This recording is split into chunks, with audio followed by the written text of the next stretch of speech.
Hi, I'm Denise Dryden talking to you today about I want to talk about feelings. And I've been doing some real in-depth work on exploring them. And I thought that they would have some value to you this week as we go into the holidays, as we're challenging ourselves with some of the consistent releases of information, news, all of that. And it's going to bring up some feelings. So if you haven't had a chance to like or subscribe, please do, because I'm trying to get my numbers up so I can do more work on YouTube. So thank you. Thank you for watching. Feelings. So I want to call this a deeper exploration, the deeper ways of looking at feelings. So, first of all, feelings are, it's kind of, I always call them like the other four-letter word, right? Because sometimes it's just difficult to feel. And yet it comes from our heart. It comes from our interconnectedness. It comes from the way that we bond with one another. And it's also the way that we access our intuition. And so I want to look at ways that this access to our feelings might actually be some of our greater power because if we look at feelings within the tarot or within the elements, feelings fall into the category of water. And because and some of this is going to feel real familiar to things I've talked about, but I'm putting some blocks together that I haven't put together before, and I thought I would sort of explore it with you and see how it feels, right? So what we know is that feelings and emotions go underwater, and it is basically energy in motion. So it's feelings, emotions, energy, water. And when we go to water, that's sort of how we quantumly connect to one another. And I was doing a session yesterday talking about feelings and realizing that if we are in water and we can feel everything around us, it's almost like the sonar that works within the whales and the dolphins in the ocean life. That you can hear a ping a mile away, 10 miles away across the ocean. There's things that are transmitted through water that are different than anything else. Makes sense? So we have access to information that we didn't really necessarily know we had before. So then we go to, "Oh, well, where is this in our body and in our chakra system and in our energy system?"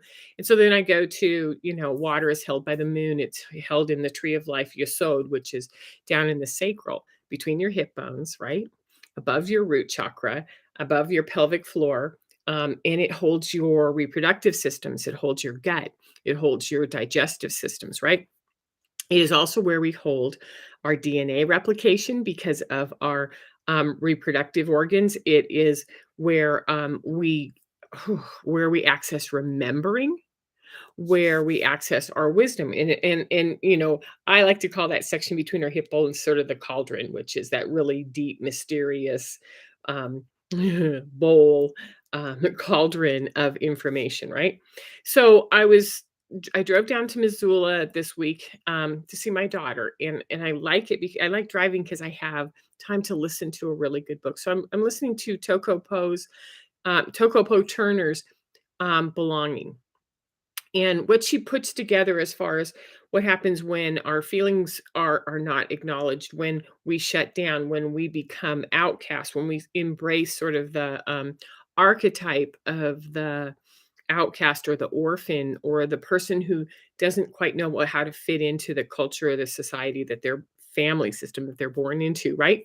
So she talks about this, kind of caught my attention, which was she described the feminine, the yin, as being this dark, watery, mysterious, unknown place that has wisdom and expansion in it, right? It is misunderstood, it is squelched, it is not something that our culture wants to pay attention to. And we are, within the yin and the yang, 50% of each, yet 50% of our actual way of functioning in the world is squelched, is unknown, is misunderstood, is we it's a lack there's a lack of attention or a lack of understanding as to what that is. Yet these feelings offer so much navigation information for us, right? So, I'm listening to this and I'm realizing that we've I've been doing a lot of talking about truth, and truth has been up constantly in the memes all over social media. And, the truth, get down to the truth. And I was thinking, what if the truth is an external? Right? This is not a new concept. This is just me putting it together. What if the truth is internal and it's through our own inner guides, our own inner wisdom, our own way of seeing things? So then our internal ability to understand the truth depends on our ability to access our feelings, to access our sacral cauldron, right? And that's where the truth knower, the person who says, "Yeah, I'm not buying into that," or that doesn't feel right. So we're dealing with when we feel in alignment, when we feel resonance, when we feel congruency, right? Because we do know that the mind can create thoughts, and it can race, and it can collect, and it can compare, and it can process, and it can problem solve.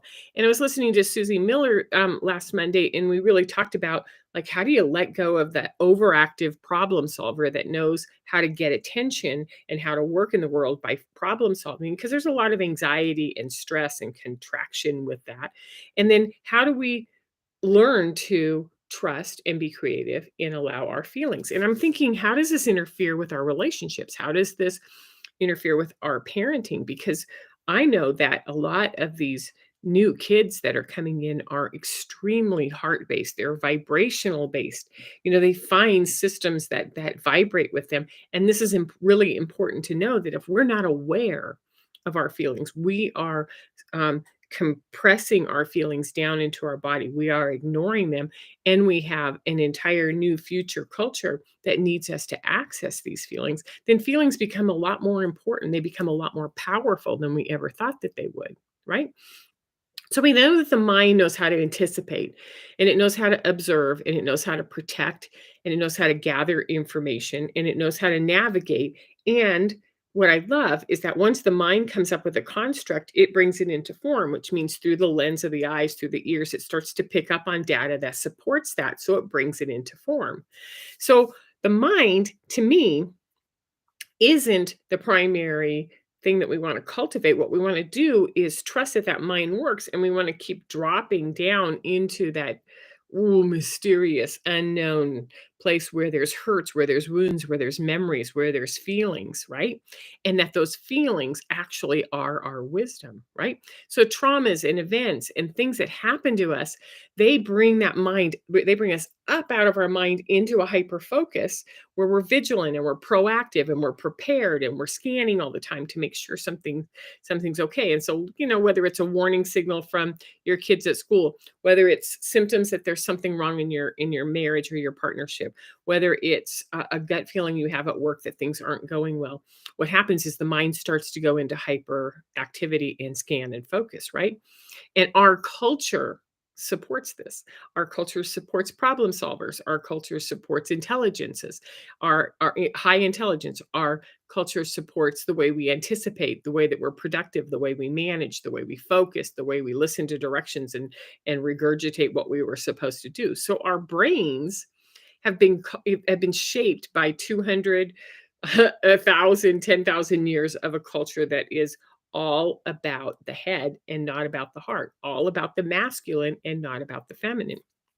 So, what if the truths that we seek are inside of us? And I have like just 4 points on that. And then I want to sort of do a different kind of a tool with you, a different kind of a tip. Okay.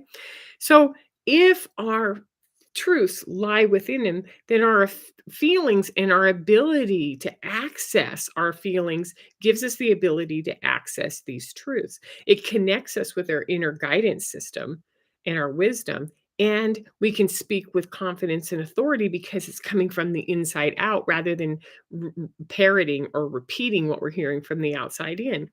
And that if that there's no doubt when I can tell you, part of the beauty of being in my 60s is that when somebody says something, instead of reacting or crying bullshit, I just go, mm-hmm, and I just move it aside, and I don't take it on, and I don't react to it, because I already know that that doesn't resonate, that that doesn't work, or that isn't what I want to do.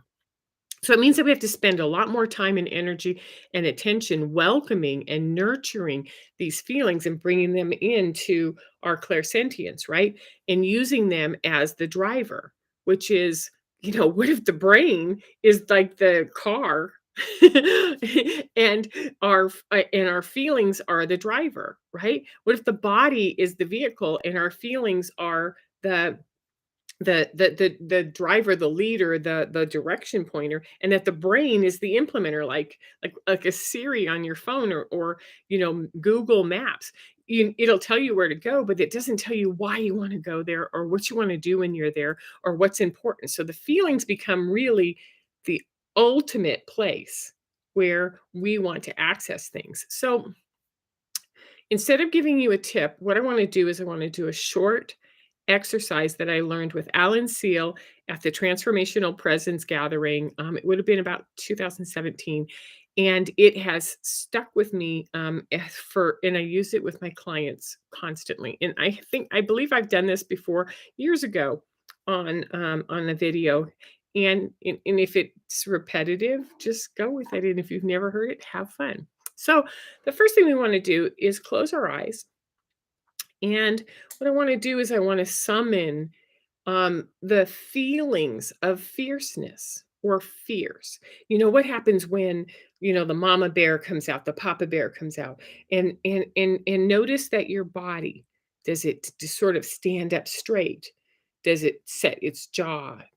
Does it get very convicted in its thought patterns, like I will do this? And so what we do is we summon fierceness into our body. And we feel it, and we feel it in our hands, and we feel it in our shoulders, we feel it in our jaw and our back and the stance we take with our feet. And we sort of exaggerate that and we pull it even bigger, which is, I can open my eyes and look at you, and you can see that I am completely fierce in my sense of self, that I am ready, that I am capable, and I am strong, and I'm going to stand up for what I need to do. Can you feel that? Okay, so then bring it back down and shake it all off. And then go ahead and close your eyes again and summon gentleness, which is, where does it reside in your heart?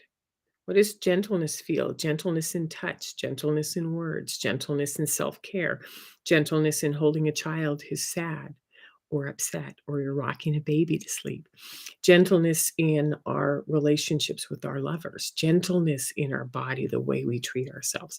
So take this gentleness and look at your jaw again, look at your stomach, look at your hands, or feel your hands, feel your stomach. Feel the stance that you take. Maybe you sit softer in your chair. Maybe your shoulders drop a little bit. Maybe your jaw and your lips become softer, right? And your voice goes down. And then you can open your eyes and look forward, and you can see this magnificent, nurturing, gentle person looking back at you, right? You can feel it in your body. Now, one of the beautiful things that we do now is go ahead and close your eyes and take fierceness and gentleness, which can feel so extreme, and bring them together where you stand tall. Your shoulders are protecting. Your eyes and your head are alert. Your stance is ready. Your stomach's a little pulled in, but not tight. And you're prepared. And you hold softness, gentleness inside your body, which is whatever I feel, whatever I notice, whatever kind of wafts through me, I pick up and notice, and I hold it in a magnificent container. So holding fierceness and gentleness together means that it's like that vehicle, that car I was talking about. Fierceness holds that and says, I'm not going to let anything happen to you, that I'm going to make it possible for you to go to that deep unknown cauldron and see what's there, start to explore what's there, but I'm going to hold it with respect and strength and fierceness. And then I'm going to let you blossom that up and out so that you can start to pick up on nuances and truths within yourself and within the community that you reside in. So this fierce gentleness is a way of accessing, and the card that used to always come up for me within tarot was the Queen of Swords, because in some ways she's sitting on the thorn and she's throne, excuse me, and she's got a crown on her head and a sword in her hand, and she's also holding her hand up here, which is, I will fight and defend my body, my country, my family, myself, my world, and I will hold it with clarity and gentleness at all times. So the beautiful part about the Queen of Swords is that she's clarity. She's not mean. She just knows exactly who she is and what she's going to do. So taking this all and putting it together, what I want to encourage you to do is find ways to go in deeper and feel, and then hold those feelings and protect them just a tad bit, like gentle, but not shut them down. Let them sort of percolate, let them grow, let them start to show up. Let yourself become softer and more visible, and watch what happens in the world around you. I think it's going to be really magical. So these are the kind of things that I've been playing with more and more in my coaching, and now's the time to do coaching. Now's the time to go, whether it's going into the holiday chaos with lots of family members that trigger you, whether it's not knowing what you want to create in 2023, whether it's dealing with the rise in anxiety and reaction to the news and the information around you, or just wanting to deepen your self-care. This is the kind of work that I love to do. So below, you can contact me through my website, through my social media, and let me know if you're interested. And I will see you next week. And who knows what we're going to talk about? If you have some ideas, put them in the comments. I would love to hear from you. Take care. Bye bye.